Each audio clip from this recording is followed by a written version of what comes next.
ও বাবা কি ঠান্ডা! এই ঠান্ডার মধ্যে যে আমি কেন বিয়ে করতে গেলাম? আমাকে নিঘাত ভূতে ধরেছিল, নইলে ঠান্ডার মধ্যে কেউ মরতে বিয়ে করে? দিদিকে তো দেখেছিলাম গরমকালে বিয়ে করেছিল, কিন্তু কি এমন লাভ হয়েছিল? গরমকালে তো ওর সব মেকআপ ধুয়ে মুছে সাফ হয়ে গেছিল, পুরো ভূতের মতো লাগছিল ওকে। তাই শীতকালে করছি। ও মা গো, ঠান্ডায় যেন আমি জমে বরফ হয়ে যাচ্ছি। হ্যাঁ,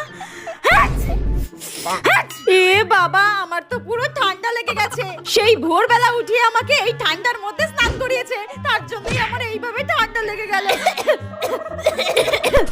এই ক্যামেরাম্যানটাকে কে বুক করেছে? আমি এইভাবে ঠান্ডার মধ্যে কেসে যাচ্ছি। এই ক্যামেরাম্যানটা ফিচফিচ করে ছবি তুলেই যাচ্ছে, মনে হচ্ছে মেরোর টাকটাই ফাটিয়ে দিই। দূর ব্যাং। আচ্ছা, আমি তো এই শীতকালে বিয়ে করছি।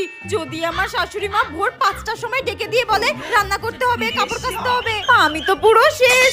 আমি তো শীতকালে স্নানই করি না, গুনে গুনে হয়তো 1-2 বার স্নান করি, তাও আবার মা যদি খিচপিচ করে তারপরেই করি। তোর ভালো লাগে না, আমি বিয়ে করবো না।